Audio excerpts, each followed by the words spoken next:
Nung weekend, kayo po ay naglunsad ng isang movement. Ito yung Rage Movement. Can you tell us more about that?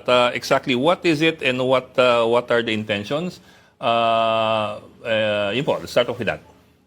Yes, well actually Ed, nagbuo kami ng isang coalition and it's a coalition of political parties witnessed and supported ng mga parallel groups. Kasi kinausap namin nung si Mayor Baste Duterte, kami ni Speaker Bebot Alvarez, e nasabi namin sa kanila, kailangan na natin ibuo yung ating umbrella organization, yung ating pagsasama-sama para magkaroon ng liderato at ikaw yung nakikita namin na dapat tumayo. Yung coalition nito, primarily, ang aming panawagan, syempre, yung corruption. Magkaroon pa rin ng resolution to, makulong yung dapat makulong, at makuha naman yung pondo na nanakaw dito sa ating bansa. Pangalawa, ang aming panawagan tungkol dyan, yung democratic processes, respetuhin. Particular nga, marami kasi sa amin, may mga kaso. Isa-isang kinakasuhan, ginigipit yung mga negosyo. Pangatlo, yung sa politika, yung nangyari kay VP Sara, na nakikita namin na talagang ayaw nila may kalaban sa 2028. And therefore, ito nga yung nangyari na impeachment case. So basically, ito yung core na mga paniniwala at pagkakaisa namin. And nakita kasi namin all over the country, there are about 600 to 750 parallel organizations. May kanya-kanya leader, kanya-kanya pananawagan, kanya-kanya paninindigan. So ngayon, buo na kami. May pagkakaisa, may paninindigan kami na dito sa mga pagkakaisa namin. And then, importante sa lahat, yung aming rallying figure, who is at this point Mayor Baste Duterte. Bakit po si Baste? Has he shown himself to be politically astute? Has he shown himself? I'm asking innocently, because Yes. I've never seen him in action in Davao. But what's the basis for picking Baste?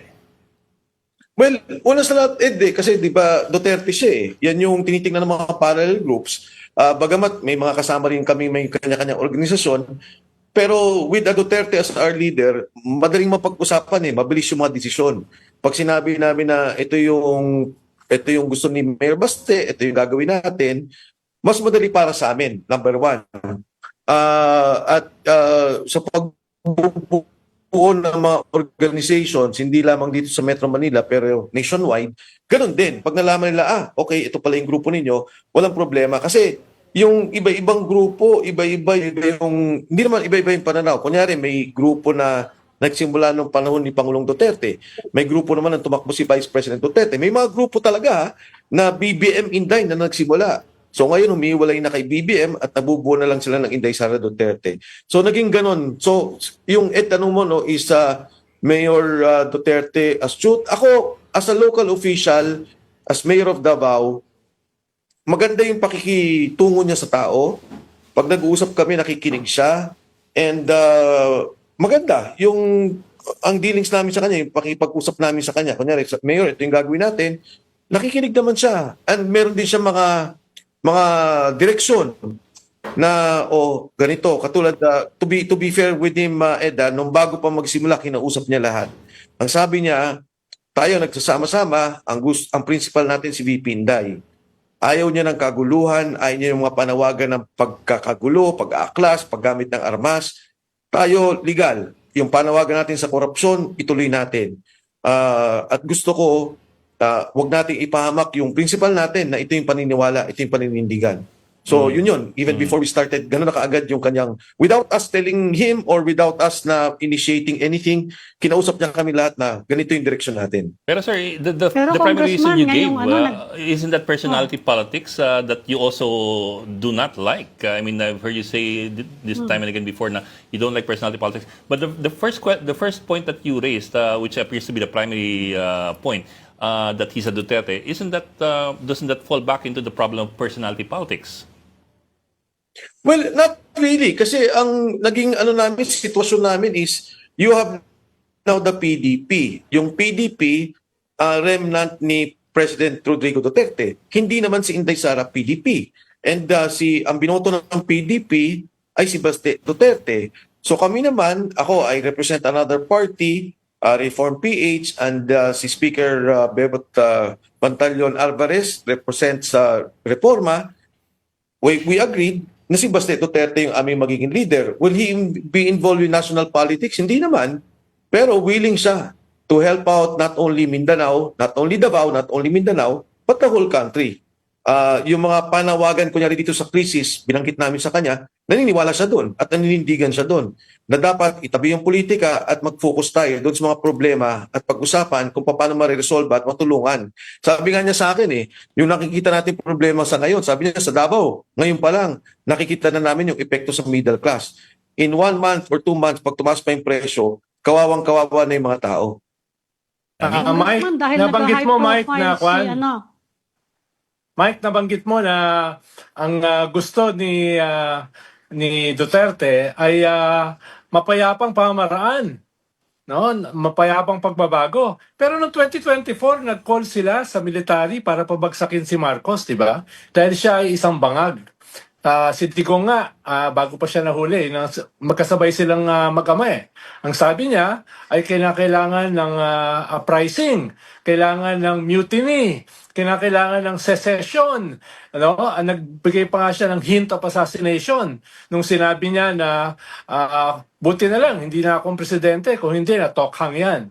So, ibig sabihin, lahat ng pamamaraan na hindi legal, hindi mapayapa, hindi constitutional, bilanggit ng mag-ama para sa pagpabagsak ng presidente. So, paano mo nasabi na ang kanyang posisyon ay mapayapang pagbabago? Public yung kanyang public yung kanilang announcement. At never nilang binawi. Well, Sec Ronald, yung binabanggit ko, yung pag-uusap namin, before kami lumabas doon sa nagkaroon ng programa sa Rage Coalition. Nandun kami sa isang maliit na kwarto, nagsalita si Mayor Baste Duterte tungkol dyan. Pagdating naman doon sa sinasabing mapayapa, alam yung Sec Ronald, di ba, si Pinoy kasama ko rin yan, si Madam Cory Aquino kasama namin yan ng EDSA 2. And nanawagan naman talaga ng withdrawal of support sa military. Yun naman na may mapayapa. Ang sinasabi natin, matras na kayo, wala na kumpiyansa sa gobyerno, magkakaroon ng smooth transition. Hindi yun kudita, hindi tayo gumamit ng armas, at hindi rin tayo nagkaroon ng pag-aaway-away. Nagkataon lang nag-withdraw ng support ang military, at ang sabi ng Korte Suprema, nagkaroon daw ng constructive resignation. So, itong nangyari sa ngayon, yun lang ang binabanggit ko, na kasi hindi natin maiaalis, marami talaga at binanggit mo na kasi, Ronald, marami nagsasalita, di ba, na kung ano-ano. Ako mismo nagsasalita, BBM resign. Pero hindi ako nananawagan na mamaril tayo o barilin natin ito o ganyan. Yan talaga mali. Yan talaga hindi dapat. So, yun yung binanggit ko lang, Sec, na walang binabanggit na kailangang matanggal sa kahit anumang pamamaraan, sa violenting paraan, ang presidente o ang administrasyon sa ngayon. Ang sabi niya, mapayapa, ayusin natin to, legal and constitutional. Ami? Congressman, ngayong nag-high profile si Baste, merong mga speculation na siya yung magiging plan B kung sakasakaling mawawala si Inday Sara sa equation in 2028. Tama ba yun? You think that's a valid observation? Well, Ma'am Ami, una sa lahat, kung titingnan mo sa mga, hindi ko na ininame sa Kongreso, actually marami ding takot sa Kongreso. Ang sinasabi nila, baka pag si Inday Sara, ipakulong daw sila. Ang sagot naman ni Inday Sara doon, wala kayong kasalanan sa aking personal. Ang kasalanan niyo kung sakasakali sa bayan. Ngayon, ang ginagawa ng administrasyon, ang una lang ginawa, tinangay si Pangulong Duterte, nilagay sa ibang bansa. Ngayon si Inday Sara gusto nilang i-impeach at tanggalin sa posisyon at magkaroon ng permanent na hindi na siya pwedeng tumakbo sa public office. Pagka ganon, ang tingin ko at ang paniwala namin doon sa mga kasama namin sa grupo, ang isang Duterte muli ang pwedeng tumakbo. At yan ay si Mayor Baste Duterte. So yan ba ay plan B? Yes, ma'am. Kung sakasakaling mangyayari yan, plan B si Mayor Duterte. Pero syempre ang amin, wag na pa natin gawing gano'n ng politika. Ang pinaka-highest trusted official ngayon in terms of rating, si Vice President Inday Sara. Tapos yun ang titirahin nila dahil ayaw lang nilang may kalaban. Parang hindi naman maganda.